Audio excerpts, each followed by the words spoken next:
I'm very honored to introduce our first speaker today, who is Dr. Steve Rose. Steve is a colleague who goes way back to our time together at the Foundation Fighting Blindness, where he served as the chief scientific officer for almost 17 years. And he saw the growth of that organization's research program, where for today it is conducting, I think, almost 30 clinical trials for rare retinal blinding diseases. Steve is a PhD. He's a former fellow at Washington University at St. Louis. He was a director of the Division of Clinical Recombinant DNA Research in the Office of Biotechnology at the National Institutes of Health before he joined the Foundation Fighting Blindness. He's going to give us a little bit more about his background, but he's an extraordinary researcher, an extraordinary research administrator, and we are delighted to have Steve as the co-chair of our scientific research committee, and delighted to have him present to us today. So, Dr. Rose, over to you. Thank you, Jim. Appreciate it. And there's an old saying, just call me Steve, just don't call me late to dinner.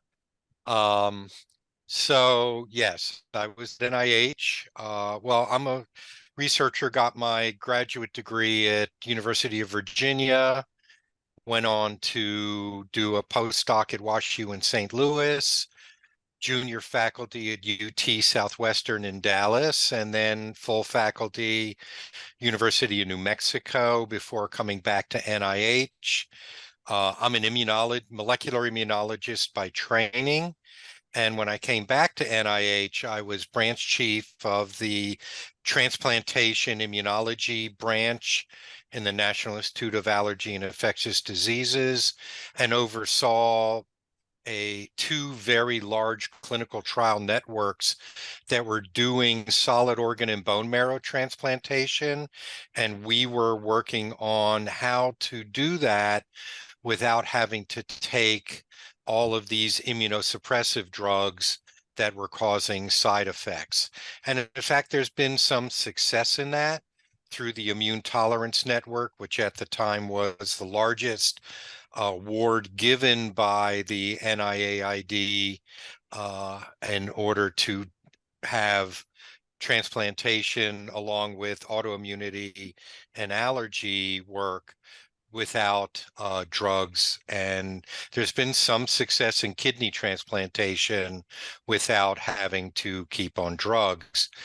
I then moved over to the Office of the Director of NIH, and as Jim said, I took over as head of the Clinical Operations Group and the Recombinant DNA Advisory Committee for a number of years. And then from there is where I joined the Foundation Fighting Blindness in January 2005 as Chief Science Officer, and oversaw definitely a great impact of the foundation in funding. The Foundation Fighting Blindness was exactly like the Cure JM group. It started 50 years ago with two families, Gordon Gund being the main one, Gordon and Luli Gund. And it's really the leadership of these families as the leadership in your group that drove the ability to be able to fund the research. When the FFB first started, nothing was known about retinal degenerations. In fact, it was just starting to understand what retinitis pigmentosa was. Even in those days, really what age-related macular degeneration did, how they were different, and even though they both led to blindness. So bottom line, it was because of the leadership of these families, including in fundraising, that allowed us to fund the research that brought on to where the foundation is today, which is, as Jim said, over 30 clinical trials in rare retinal degenerations that lead to blindness. And in those days, people were told, go home, learn Braille, get a guide dog, have people lead you around. Fast forward through a lot of, and let's be real, there's hope. We're working on it. We've got some great results. It led to clinical trials at that point, which really then led to the first FDA-approved gene therapy for a genetic disease that has restored vision in children who have a form of retinitis pigmentosa called Leber's congenital amaurosis that restored vision to over 300 of them worldwide. In fact, the case, there's videos on YouTube that show this one child who received this gene therapy used to sit in the back of the room with a really large screen in front of him, couldn't go out at night, couldn't basically do anything, to the point where he now sits in the front of the class, he plays baseball, he rides his bike, and this is what's happened over the years in the same way that the Cure JM Foundation is doing in funding the research that is leading to the discoveries that are making the progress in finding the treatments and potential preventions for the JDM group.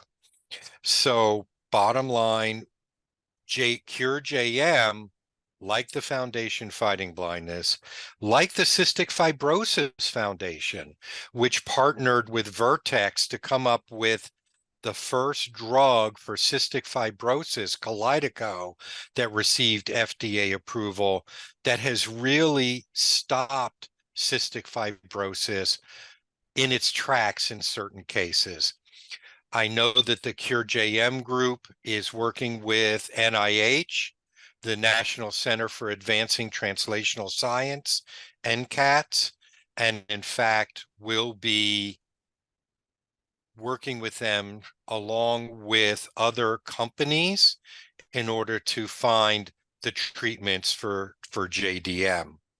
So I was lucky enough as an FFB person to join the Health Research Alliance, which is over 35 different groups like the Foundation, like Cure JM, like cystic fibrosis, for Alzheimer's, autism, and other maladies, that all the groups are working together to find the treatments and the cures and preventions for their specific affected children and adults. And the nice thing about the HRA is that we all got together, we had special interest groups where we shared information. We were able to leverage each other's knowledge about what was moving forward in their area, including arthritis, by the way, in order to be able to find out, well, we were looking at this drug or this intervention. Well, we tried that. Here's what happened to us. These are things you need to look out for. And we're able to leverage that information to help us move things forward or prevent us in certain cases from actually doing that clinical trial, because we already learned about issues with that particular intervention that would have been deleterious to those receiving that. So what is Cure JM doing? And as Jim said, I joined because I'm interested in helping groups really get together and come up with treatments and preventions and cures, especially for childhood diseases. Well, the bottom line is, if you look at the first slide, you're leveraging the money that you all are putting together in your research with other groups and with companies and with NCATS. So here we go. Recruiting the best of the best leaders is really important, and you've got them. I am very, very impressed with the researchers and the research that's being being done specifically at the Cure JM research area. You're leveraging the funds raised. Like I said, you're working with companies, you're working with NCATs, and you're working with the arthritis groups, because JDM obviously has a set of conditions that are much like arthritis. You're fostering the collaboration, extremely important. Like I said, with HRA, and we did that with FFB, where we learned from what other groups were doing.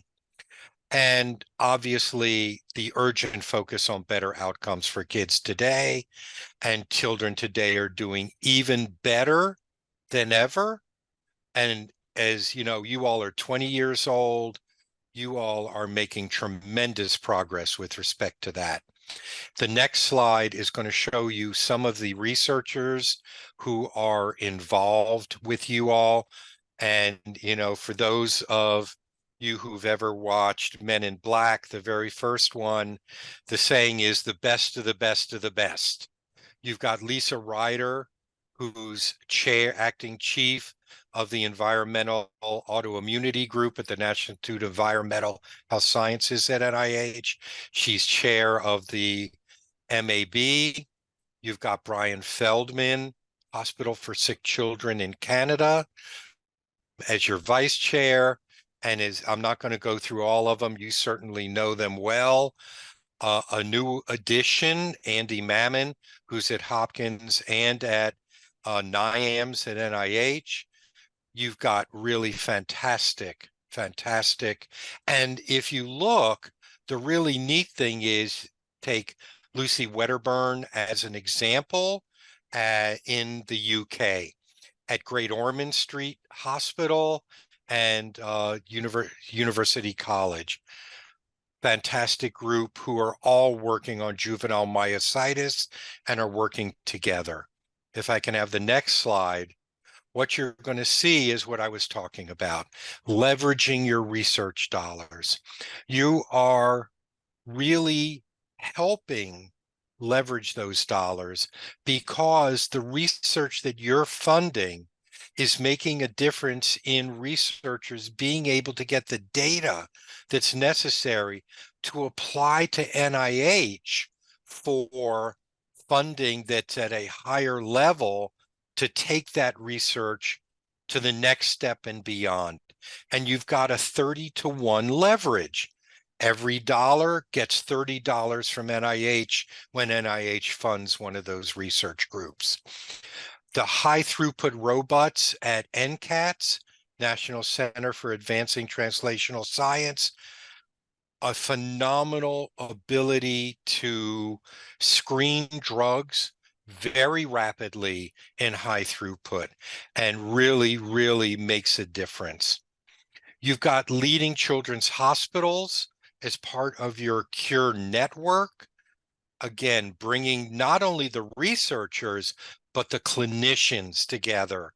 And that's where your Cure network comes into case, and your centers of excellence come into case. And as I said before, when you go to the first box on the top left to the bottom box on the top right, you're leveraging your research dollars, which really amplifies the impact.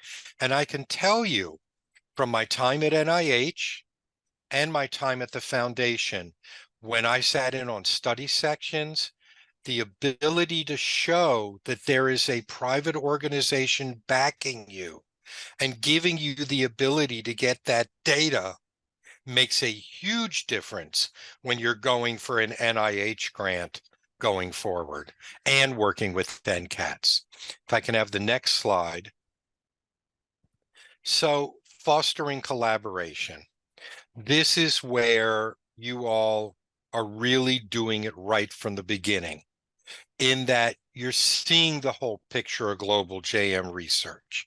You've got the institutional partners, the Nucleic Acid Translational Group out of the UK, the NIH. You've got Reverigen, Bristol Myers Squibb, Eli Lilly, and others now who are getting involved. And Jim sent out the notice on the FDA approval of a drug for arthritis that's a steroid with less side effects than what's currently being used. And that is a potential tremendous ability to be able to move forward. Global research leaders, your CARA, your IMAX, and your GCOM, it's all a, for, again, those of us who had kids, you watched The Lion King, that's the circle of life. This is the circle of really making research impactful. The institutional partners, your children's hospitals, you're getting samples to be able to do, like through the Chan Zuckerberg initiative, single cell analysis on what genes are being expressed, things like that, which were not available to me when I was at NIH or even at FFB in the early years. This really takes it to the next level of being able to analyze juvenile myositis, what is involved, how are we looking at the genes to be able to potentially use genetic interventions as well as drugs and other markers to be able to intervene, or what are called the pinch points in a disease. If you stop this, it stops the whole cascade of what's going to happen downstream. Really, really important. If I can have the next slide, number 4.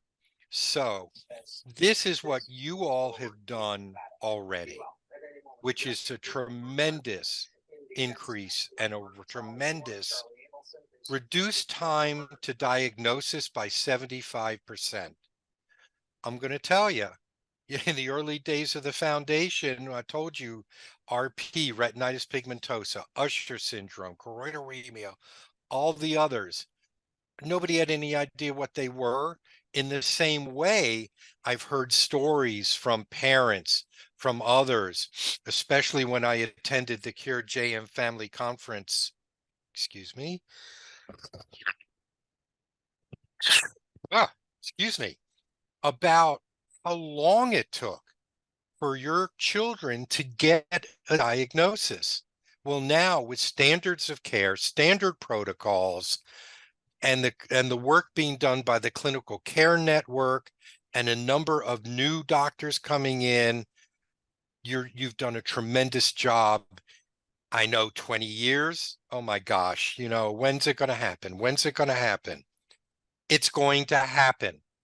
It will happen in the same way it happened in the foundation, in the same way it happened in the Cystic Fibrosis Foundation.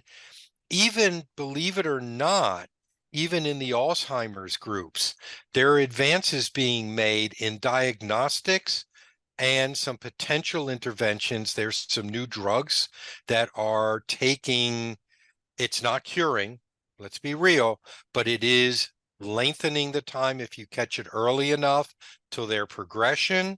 And as somebody, my father had Alzheimer's, that was a tremendous difference in his life and our life as family members. So reducing time to diagnosis, and your 32 doctors in your CUR-JM's clinical care network, which are providing the best care, keeping track of your children. It's really making a difference. And I want to really go down to the bottom 2 boxes on the left. New effective drugs being tested in clinical trials, rituximab. People, I funded clinical trial in rituximab for transplant rejection when I was at NIH. And to watch it now, as it moves forward in B cells and autoimmunity, as in juvenile myositis. You've got abatacept, you've got IVIG, but then you move to the right and you've got new, better drugs, parasitinib. I'm going to try the middle one, the vamorolone, which is the one that was approved. Really, really important for you all moving forward. The focus is on the better outcomes in kids and really intervening early as possible. If I can have the next slide. Okay, children today are doing better than ever. Your largest research budget ever in 2024, and that makes a difference, makes a huge difference as to what you can fund in order to leverage better. Continue to expand your Cured JEM clinical care network and accelerating your doctor and family education programs. The point here is that Cure JM is making a difference going forward. I know it sounds, I did it for years. When's the cure? When's the prevention? It's coming. And you're already seeing in your 20 years what we didn't see in the FFB for close to 40 years to 45 years. You're seeing the new drugs. You're seeing companies getting involved. You're seeing other investigators getting involved. The basic research to discover those pinch points, the causes and triggers of JM, which will lead to the translational research, that'll lead to the interventions, is really so important going forward. Registries, biosamples, that Chan Zuckerberg initiative. And let me tell you something, Andrew is doing a phenomenal job. I am so impressed with the knowledge and the way that Andrew is directing the research, the collaborations in CureJM. You guys have a top dog in charge of your work.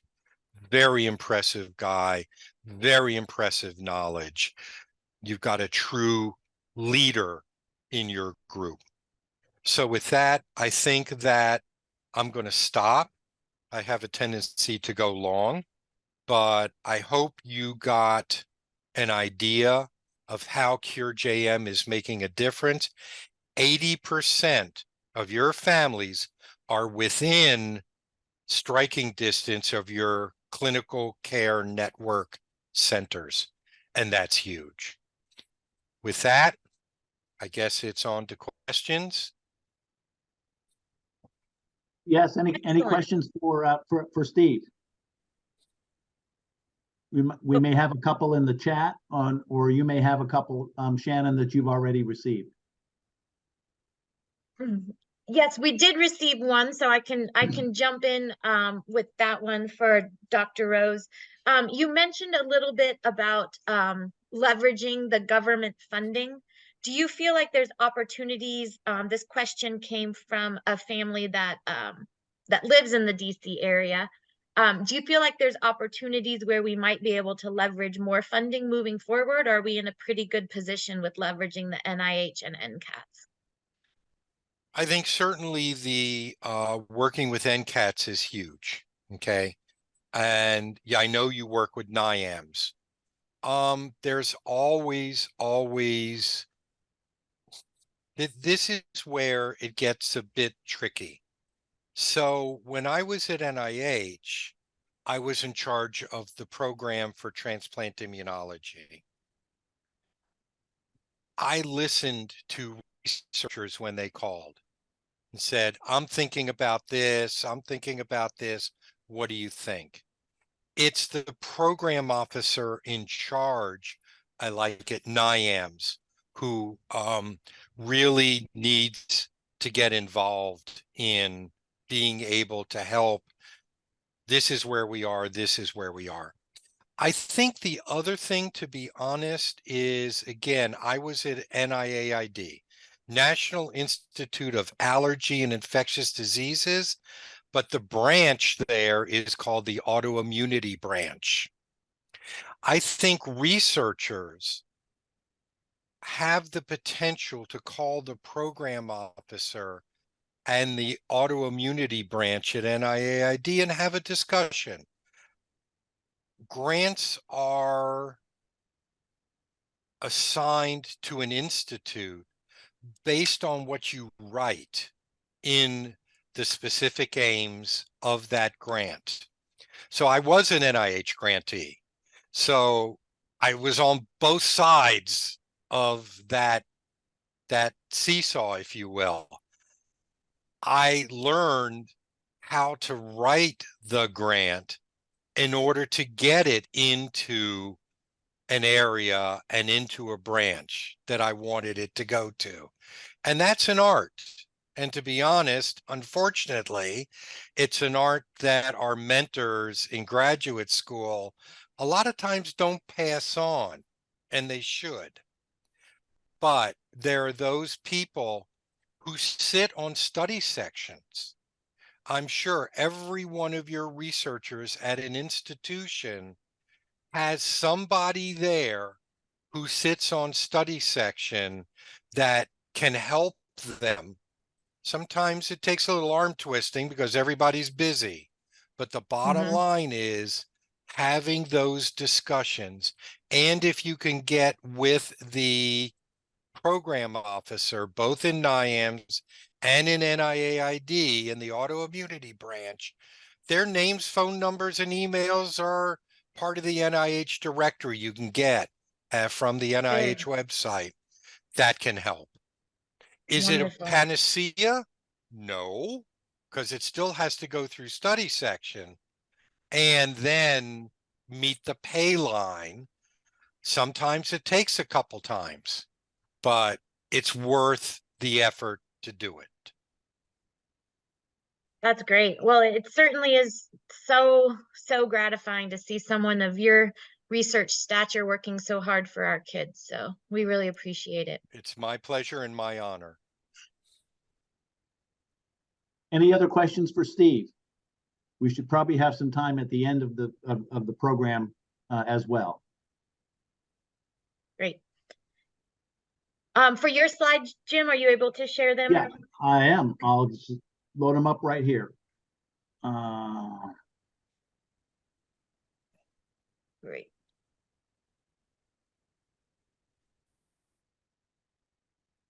Well, hold on. I can also open them.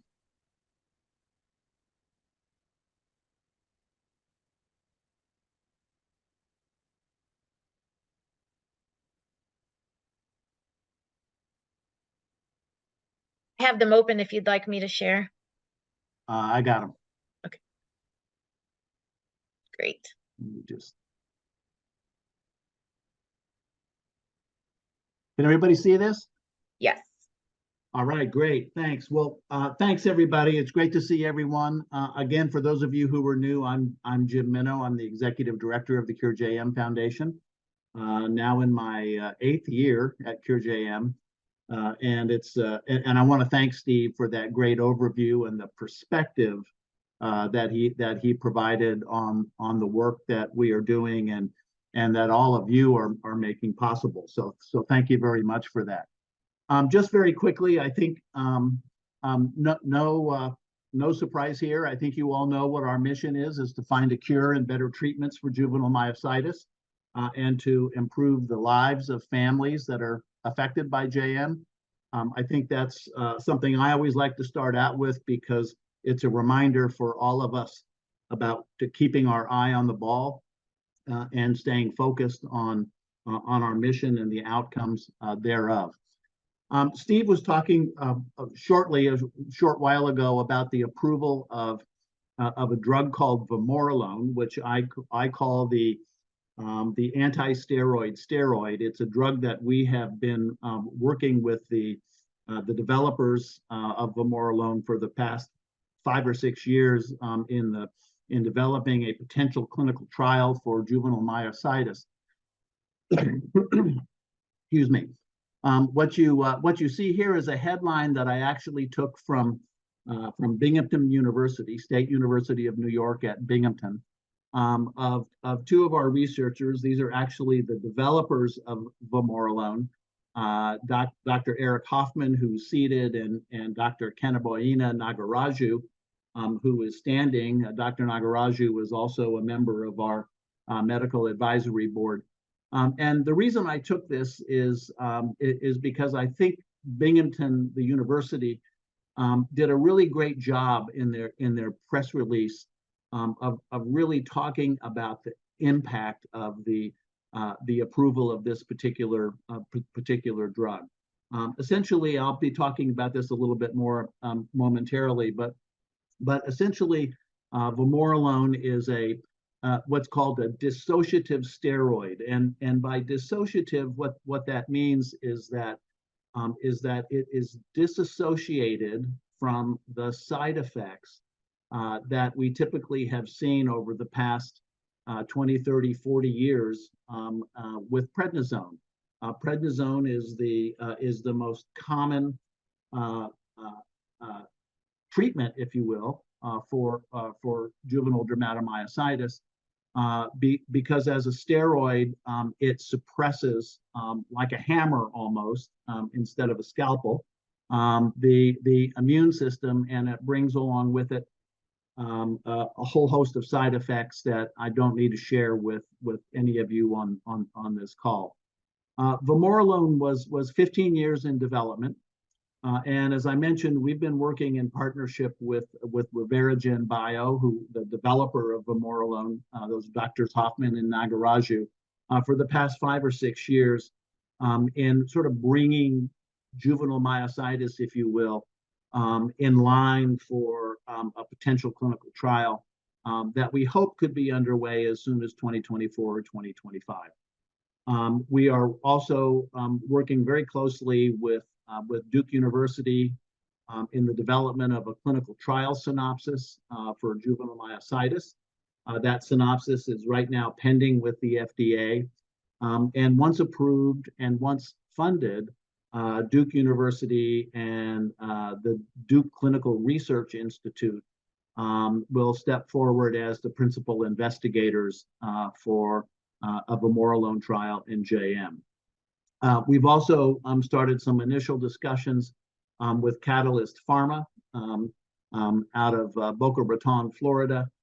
Catalyst Pharma recently acquired the North American rights for vamorolone, not only for its one approved indication, which is Duchenne muscular dystrophy, but also for all future indications that may be approved by the FDA. So as Steve was saying, this sort of collaborative partnership between pharmaceutical companies, academic institutions, and biopharma is a common way of early collaboration to bring new drugs and new treatments to rare diseases. And we're heavily and highly focused on moving this one forward because I think its potential, because of the far fewer side effects profile that vamorolone brings as a steroid, could be potentially quite important to all of our families. Steve also mentioned another drug, deucravacitinib. Deucravacitinib is a next generation JAK inhibitor.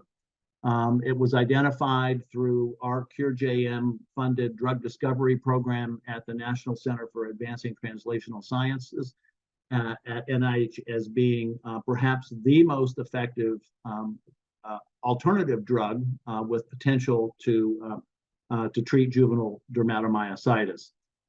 Since we did that screening, deucravacitinib has been approved by the FDA for use in psoriasis. And we're now funding a study to measure safety and effectiveness of deucravacitinib in combination with another drug in a juvenile myositis mouse model. And it's not a complete coincidence that study is also being done at State University of New York, Binghamton, in Dr. Nagaraju's lab. Dr. Nagaraju was the first individual to create an effective mouse model in juvenile dermatomyositis, and is a very typical kind of process to look at safety and efficacy in animal models before moving forward with a particular human clinical trial for this drug. We do have CureJM investigators who are considering clinical trial options right now for deucravacitinib, and hope to be engaging the owners of deucravacitinib, Bristol Myers Squibb, in conversations next week, actually, at the American College of Rheumatology annual conference taking place in San Diego California. Steve also mentioned baricitinib. Baricitinib is an earlier generation JAK inhibitor that has already been shown in clinical trials to be effective in juvenile myositis and adult dermatomyositis. Those trials took place at NIH and Johns Hopkins University. There's an additional clinical trial in juvenile myositis underway in France, and a second clinical trial design at NIH with Hannah Kim, who's one of our CureJM researchers and clinicians at the CureJM Center of Excellence at George Washington University. Her trial design for 20 juvenile myositis patients has been approved by the FDA. That could start as early as 2024. We think it will, pending further negotiations with the manufacturer. And Steve also mentioned abatacept. This is, I think, a wonderful example of what is known as an investigator-led trial that will lead to the use of abatacept as an alternative therapy for juvenile myositis. This clinical trial took place at our Center of Excellence at George Washington University. It concluded this year. The principal investigators were Dr. Rodolfo Curiel and Lisa Ryder, chair of our medical advisory board. The outcomes of that, which were published in Arthritis and Rheumatology, showed, as you can see here, that treatment-resistant patients had significant improvements in muscle strength, physical function, endurance, and skin rash, as well as lower levels of muscle inflammation. They were able to lower the daily dose of corticosteroids, essentially prednisone, during the trial. And Dr. Ryder ultimately, and she's a very tough judge of this kind of thing, referred to these trial results as a breakthrough for juvenile dermatomyositis. Something we certainly want to see in deucravacitinib and vamorolone and other potential drugs coming down the pike. The board of directors recently approved a number of grants for our 2024 cycle. We have a total of about $4 million in outstanding grant commitments in multi-year grants that we have funded over the years. I wanted to just touch base on three of the ones that we just recently were approved by the board of directors.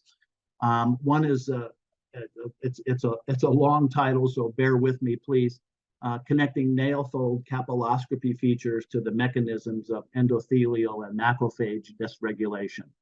So what this really boils down to, and this was brought to us by Dr. Sarah Sabah of the Medical College of Wisconsin and Jessica Tournier at the University of Michigan, is that I think you're probably all familiar with nail fold capillary findings and how we can look at those to in some ways assess the onset, if you will, of juvenile dermatomyositis in children.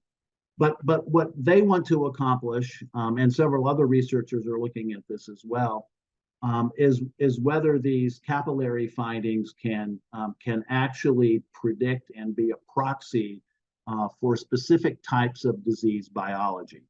And actually seeing that these tiny capillaries that you see in a child's nail folds will serve as a biomarker, in a sense, that will allow us to more precisely target treatments in patients, because when you combine the results of the nail fold capillary assessments with other biomarkers, we can have a better idea of what specific disease biology a child has. The other great thing about this is it's obviously non-invasive and relatively immediate in terms of the ability to do an assessment. So all of this coming about in part as a result of greater technology in the camera imagery in making these nail fold capilloscopies. A second grant, which I referred to just a short while ago, was with Dr. Melissa Morales at State University of New York at Binghamton.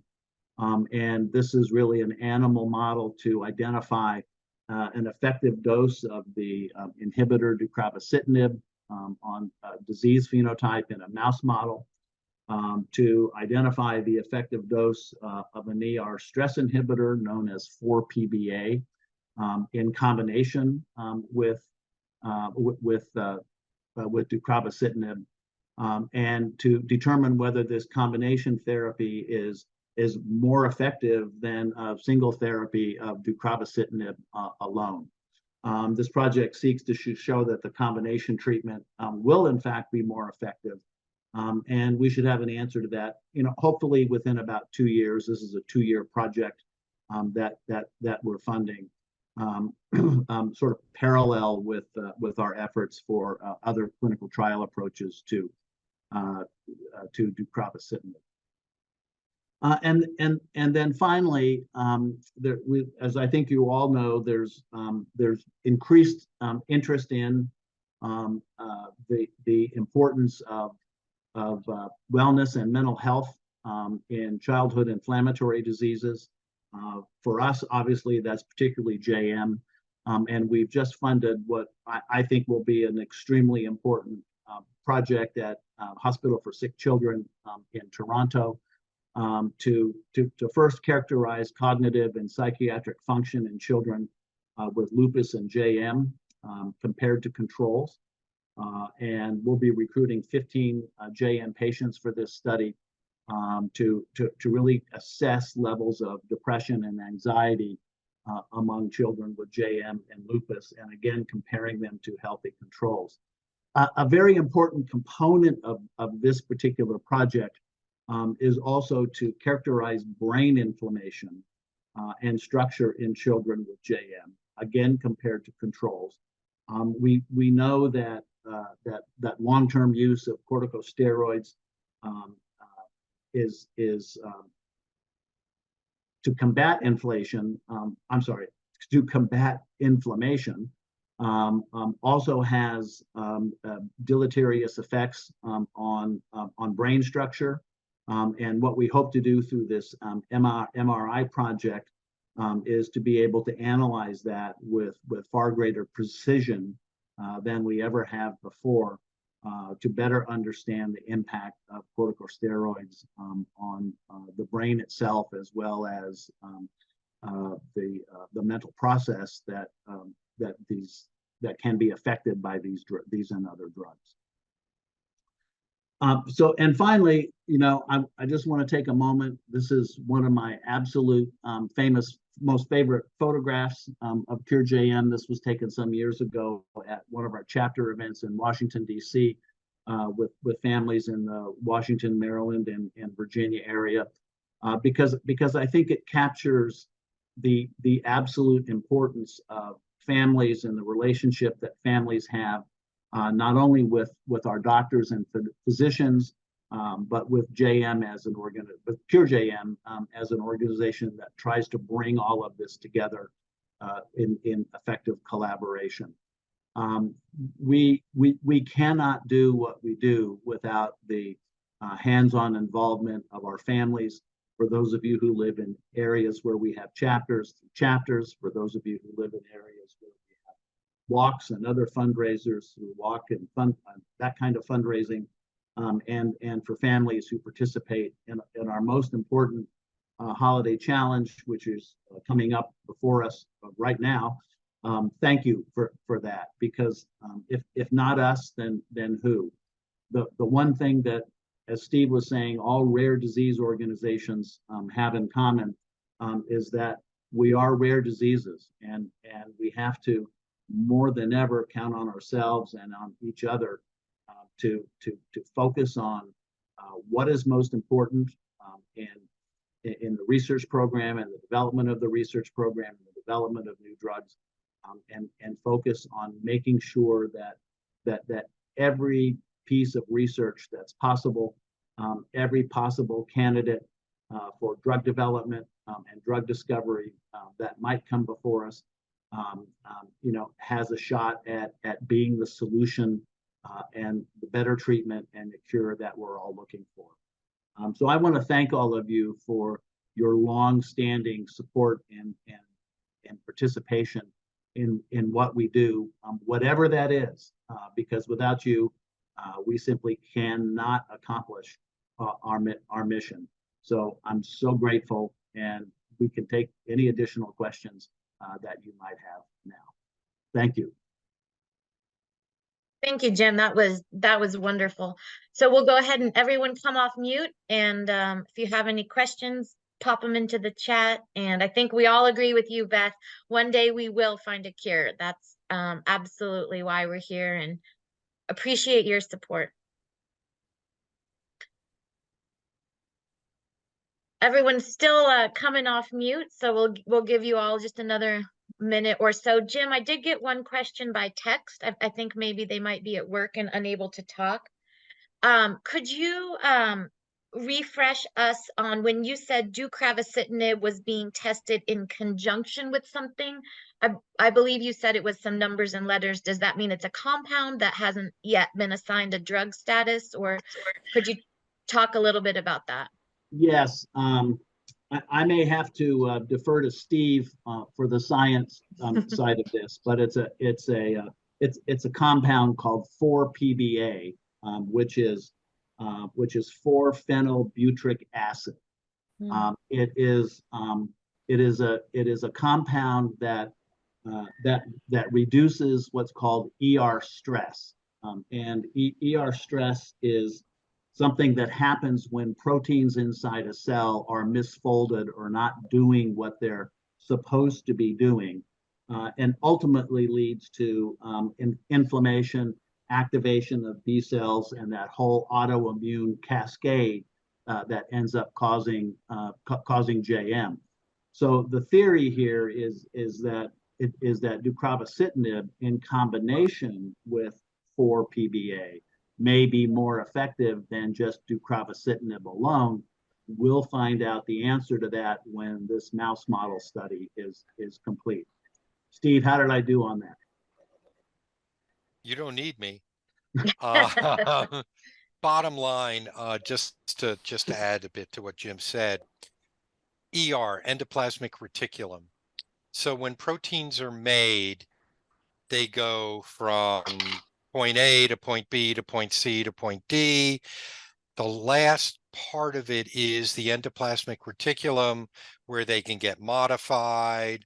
But as Jim said, and then either they're going to be a protein, a molecule that circulates in your body, or they get transported actually to the cell surface and can become a cell surface molecule, or just stay within the cytoplasm of the cell and do its function there.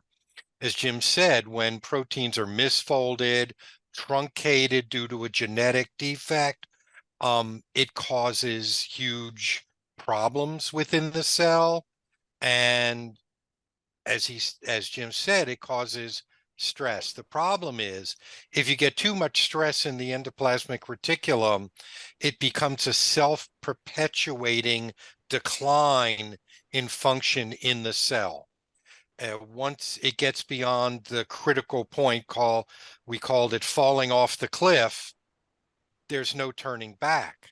So the important point in this is getting it at the time you're doing the primary treatment will prevent ER stress from moving to that cliff and falling off, which prevents that self-perpetuation of cell death, which is what autoimmunity does. So the combination of the two is extremely important in that you're hitting the process early, but also making sure, it started before you even did the drug, that you're calming down the stress in the endoplasmic reticulum so it never hits that tipping.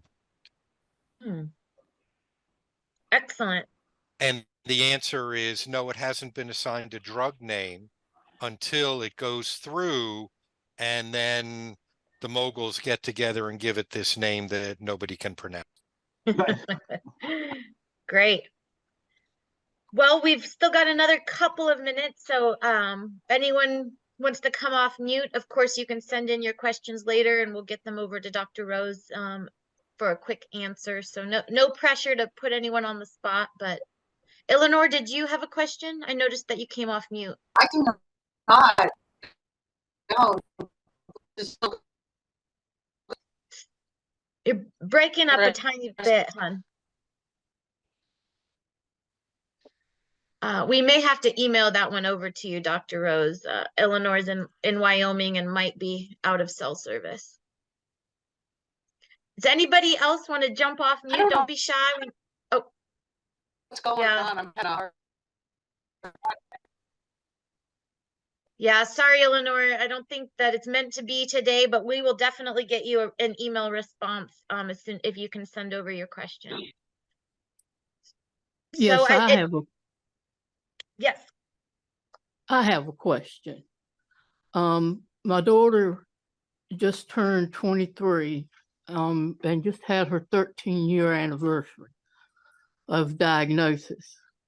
She has never went into remission, and now they're sending her to another doctor. It's 3.5 hours away in upper state of Virginia. They think that she has PODS disease, and that her neurologist and her rheumatologist at Carilion Health in Roanoke seem to think it may have stemmed from her JDM. Is that possible? And if so, what route are we looking at? Did you say POTS as in POTS? POTS or PODS? I think it's PODS, maybe. I know they did a cranial scan, a CT. She will look at you at times and not be with you, if that makes sense. They're not seizures. Her brain's not showing any seizures. She did the same thing when we were finding out her diagnosis, and they did the electric study where they put all the leads on your head, and it came back that she was not having seizures, but she just goes blank face and around her mouth and nose. You actually can see the butterfly effect of JDM on her skin. It shows up that prominent while she's in that state. So Jerry, let's maybe we might have to cover this offline. I do know some other families that have also a diagnosis with POTS, P-O-T-S. Yeah, that may be it. Okay, so maybe would you want I'm to at my stay daughter's on? home. Yeah, we're going to break into small group breakout sessions after this research update where we can jump into a parent session and perhaps talk a little bit more about connecting you with some of our doctors, either at Hopkins or George Washington or some of the other families who've dealt with it. She was working with Dr. Griffin in Charlotte, but Okay. where she's not pediatrics anymore, we were able to go get with Dr. Nuani at Carilion Health in Roanoke, Virginia, which is like 45 minutes away. And that puts her closer to home when she goes for her monthly infusions. And she's working with her as far as her medications and stuff. But she didn't know who to send her to, so we had to start calling like the University of Virginia, Virginia Tech, Virginia Commonwealth Health. Let's and put a pause on that one. Let's see if anybody has any other research questions, and then Jerry will jump into when we have some dedicated time to talk a little bit more about this. Suzanne and I will be staying on, and we can help connect you with some other good young adult physicians in the area. So give us just 1 second, Jerry, Well, and I let's just, want, oh I yeah, go want to ahead, ask, Dr. I want to ask a specific question. Let's be sure of really what the diagnosis is, because there's POTTS, there's Mhm. POTS, but Mhm. then this sounds more like dysautonomia.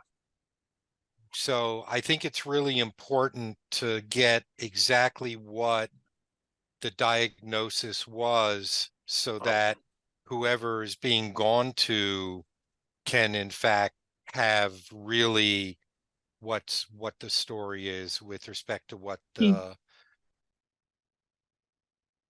Whoops, okay. Okay, so we will, Jerry, let us table that. We will dig more into it, and maybe you can look on your portal and find out the exact diagnosis. I noticed there was a couple other people off mute. So did anyone else have a question for Dr. Rose or for Jim? While we've got the whole group on here.